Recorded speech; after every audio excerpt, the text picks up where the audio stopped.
खबरदार में अब हम उस कंगले पाकिस्तान की फटी जेब का विश्लेषण करेंगे जो भले ही परमाणु संपन्न देश होने का दम भरता हो, लेकिन उसमें इतना दम नहीं है कि वो एक डैम भी बना सके। अपनी आजादी से लेकर अब तक दुनिया की दया और भीख पर जीते आए पाकिस्तान की माली हालत अब इतनी ज्यादा दयनीय हो चुकी है कि उसके एक हाथ में परमाणु बम, दूसरे हाथ में कटोरा, जिसे पाकिस्तानी आवाम के सामने फैलाकर डैम बनाने के लिए चंदा मांगा जा रहा है ताकि पीओके में सिंधु नदी पर प्रस्तावित डैम का निर्माण करने के लिए पैसा जुटाया जा सके। वो पाकिस्तान जिसने दुनिया में बड़ी बड़ी जंगें लड़ के दुनिया की सुपर पावर्स को शिकस्त देके आज जो मिसाइल टेक्नोलॉजी में आज इस मकाम पे खड़ा है कि सिर्फ इंडिया और इस्राइल नहीं, मगरिब के मुल्क भी पाकिस्तान के एटमी मिसाइलों की जद में। हमारा मुल्क जो काम अवामी हुकूमतों को करना है, जो लेजिस्लेचर को करना है, जो एग्जीक्यूटिव को करना है, वो करे।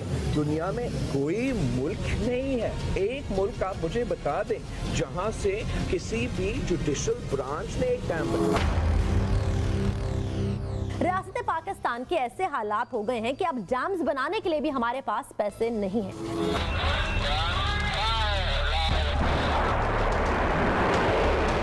बात बात पर परमाणु बम की धौंस देने वाले पाकिस्तान के पास इतने पैसे भी नहीं हैं कि वो एक डैम बना सके। इसीलिए अब पाकिस्तान देश की जनता के आगे हाथ फैलाकर कह रहा है, डैम के नाम पर कुछ दे दे बाबा। रियासत पाकिस्तान के ऐसे हालात हो गए हैं कि अब डैम्स बनाने के लिए भी हमारे पास पैसे नहीं हैं। इस सारी सूरत हाल को मद्देनजर रखते हुए काबिल एहतराम चीफ जस्टिस साकिब निसार को पूरी कौम से अपील करना पड़ी कि आप फंड्स दें ताकि हम डैम्स बना सकें। इस हद तक हमारी मईशत का दिवालिया निकल चुका है और ये कहना गलत नहीं होगा कि चीफ जस्टिस मुल्क की बीमार मईशत को ऑक्सीजन देने की कोशिश कर रहे हैं कि शायद किसी तरह ये सिस्टम चल सके। कोई और मुल्क होता तो ऐसा सोचकर ही शर्म से पानी पानी हो जाता, लेकिन पाकिस्तान की नदियों के साथ साथ पाकिस्तानी हुक्मरानों की आंखों का पानी भी तेजी से सूखता जा रहा है, क्योंकि अगर ऐसा ना होता तो एक डैम बनाने के लिए देश की आवाम के सामने हाथ फैलाने से पहले वो चुल्लू भर पानी में डूब मरना पसंद करते। जहां से पैसा आ सकता है डैम्स के लिए उस साइड पे नहीं जा रहे, आप उस कौम से मांग रहे हैं, कौम देगी। ये तो बेचारे हर दौर में ये तैयार रहते हैं कि जी हमारी खाल भी उतार रहे हैं इस मुल्क की मोहब्बत में, लेकिन जो मगरमच्छ यहाँ से लूट गए हैं या लूट रहे हैं को उन पे भी हाथ डलेगा नहीं डलेगा। 250 बिलियन रुपीस के लोन राइट ऑफ हुए आमिर साहब जी, उनसे लेन आपने कहा था हम उनसे निकलवाएं। आप जो एक आम आदमी बेचारे को कह रहे हैं 100 रुपया दो, 200 दो, डैम 100-200 से नहीं बनते। आप आवाम से कितना इकट्ठा कर लेंगे? 5 अरब, 10 अरब, मैं कहता हूँ 20 अरब। ये 20 अरब से डैम बनते हैं? आपका ख्याल है आमिर साहब? पाकिस्तान भले ही हमें अपना दुश्मन मानता हो, लेकिन दुनिया के लिए पाकिस्तान दया का पात्र बन चुका है। भला कौन सा देश डैम जैसे आधारभूत निर्माण के लिए देश की जनता के सामने झोली फैलाता है? हाल ही में पाकिस्तान को घोर जल संकट से जूझ रहे दुनिया के देशों की लिस्ट में तीसरे नंबर पर रखा गया, जिससे चिंतित पाकिस्तान के मुख्य न्यायाधीश साकिब निसार ने पाकिस्तानी सरकार की अयोग्यता को देखते हुए पाकिस्तान में 2 डैम बनाने के लिए लोगों से चंदा देने की अपील की। उदाहरण पेश करते हुए पाकिस्तान के चीफ जस्टिस ने खुद सबसे पहले अपनी तरफ से 10 लाख रुपए का चंदा देने की घोषणा की। पाकिस्तान के सुप्रीम कोर्ट ने एक समिति बनाई और निर्देश दिया कि एक खाता खोला जाए जिसमें सभी दान एकत्र किए जाएंगे। चीफ जस्टिस की गुहार के बाद पाकिस्तानी आर्मी ने अपनी तरफ से 1 और 2 दिन के वेतन देने की घोषणा कर दी। पाकिस्तान के वित्त मंत्रालय ने चंदा जमा करने के लिए एक बैंक अकाउंट भी खोल दिया और प्रधानमंत्री बनने के सपने देख रहे इमरान खान ने यह बैंक अकाउंट नंबर अपने ट्विटर अकाउंट से सार्वजनिक भी कर दिया, जिसके बाद पाकिस्तान की आवाम ने चंदा देना भी शुरू किया। किसी ने 100 रुपए तो किसी ने 50 रुपए दिए, किसी ने 30 रुपए भी दिए।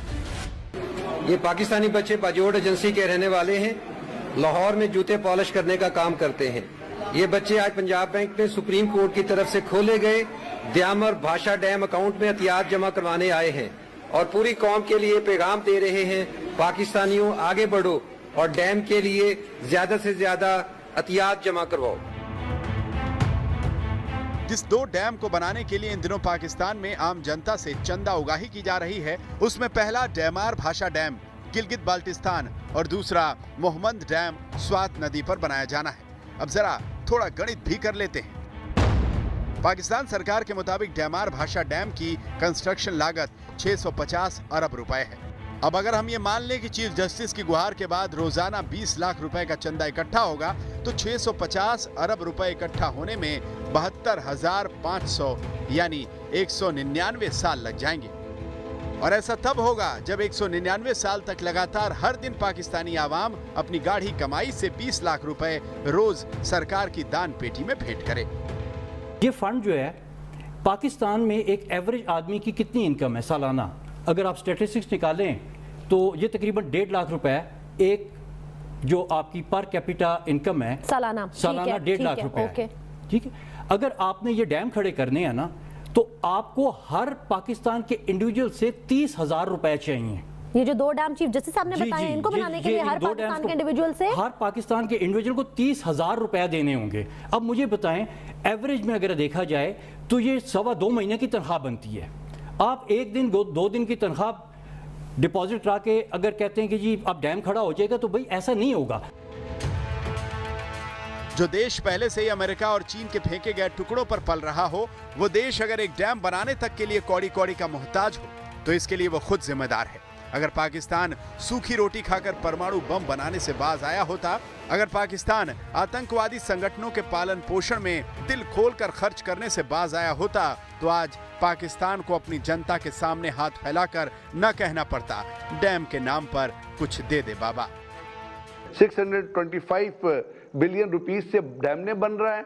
अगर आप उससे साथ इलेक्ट्रिसिटी प्रोड्यूस करेंगे तो आपको 104 बिलियन और डालना पड़ेगा। और भाषा डैम के ऊपर वर्ल्ड बैंक और बाकी जो पार्टिसिपेंट हैं वो भी उससे हाथ खींच चुके हैं। और उसके साथ साथ जो अपना यहाँ पर पाकिस्तान के अंदर जो चाइना को डैम देने का कहा था, तो चाइना ने कहा था कि एक डैम आप हमारे साथ कोई और डैम प्लेज करें तो हम आपका ये भाषा डैम को फाइनेंस करेंगे। तो वो भी चीज़ें नहीं। अब भाषा डैम को कहते हैं कि 3 हिस्सों में उनको डिवाइड किया हुआ है।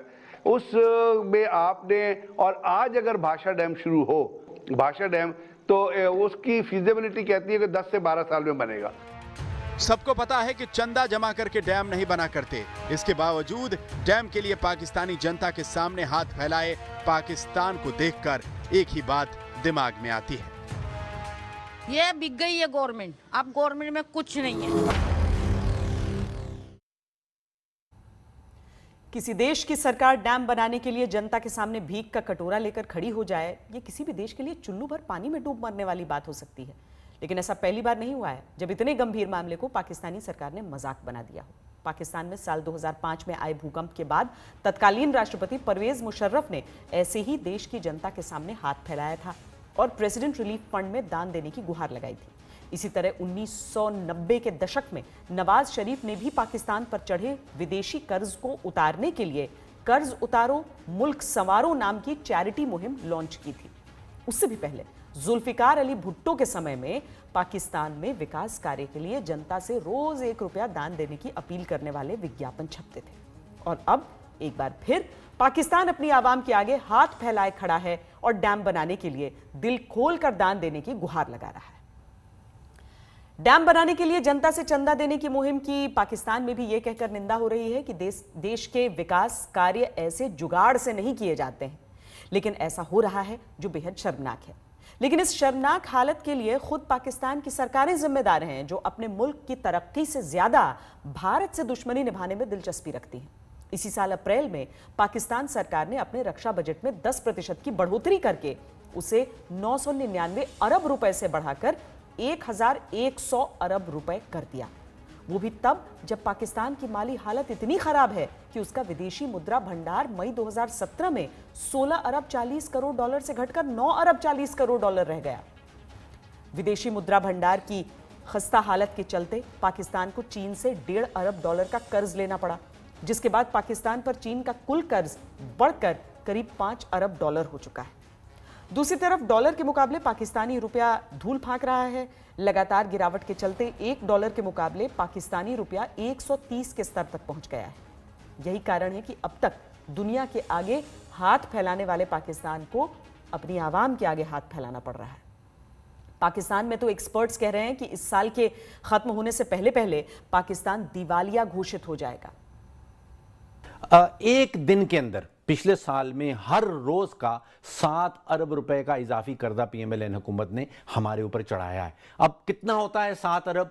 जो शौकत खानम बनाया गया था उसकी टोटल कॉस्ट थी 4 अरब रुपया, यानी कि एक दिन का 7 अरब का आपने इजाफी कर्जा लिया। उस कर्जे से आप 2 अभी तक रोजाना डेट में भी ले रहे हैं, अभी भी 7 अरब रोजाना का लिया चला जा रहा है, लिए चले जा रहे हैं। अब ये जिस सिमत में हम जा रहे हैं उसको कहा जाता है डेट ट्रैप, यानी कि एक ट्रैप है, एक शिकंजा है, हम उसमें फंसने लगे हैं। और उसका मतलब ये होता है कि आप अगर देखिए कि 1976 में जो हमारी अगर 100 रुपए की आमदन थी, हुकूमत पाकिस्तान की अगर 100 रुपए आमदन थी, तो उसमें से 11 रुपए सूद की मद में दिए जाते थे। 1984 में वो बढ़ के 19% हो गई और अब 40 से 45% हम आमदन का हिस्सा जो है वो सूद की मद में दे देते हैं। 100 रुपए आप कमा रहे हैं, 45 रुपए तक आप सूद की मद में दे रहे हैं। इसके बाद फिर आप क्या करेंगे? आप कहां से स्कूल बनाएंगे? आप कहां से अस्पताल बनाएंगे? अगर आपकी आमदन जो है वो 10,000 रुपया है और उसमें से 4,500 रुपये आप सूद की मद में निकाल दें, फिर आप बच्चों का स्कूल की फीस कहां से देंगे? कहते हैं कि मुसीबत आने पर दिमाग काम करना बंद कर देता है। पाकिस्तान के साथ भी इन दिनों यही हो रहा है, वरना पहले से ही गरीबी की मार झेल रही जनता से चंदा उगाही की बात उसके दिमाग में नहीं आती। साल 2016 में जारी आधिकारिक आंकड़ों के अनुसार पाकिस्तान की 35% जनता गरीबी रेखा से नीचे जिंदगी गुजारने को मजबूर है।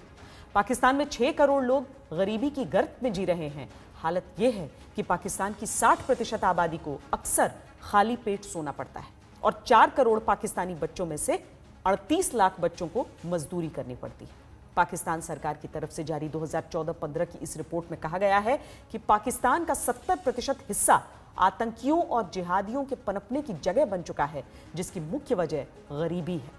तो जिस पाकिस्तानी जनता को यह नहीं पता होता कि वो अपना पेट कैसे भरेगी, उस जनता से चंदा लेकर पाकिस्तानी सरकार अपनी जेब भरना चाहती है। अपनी ही जनता के साथ कोई सरकार इतना क्रूर मजाक कैसे कर सकती?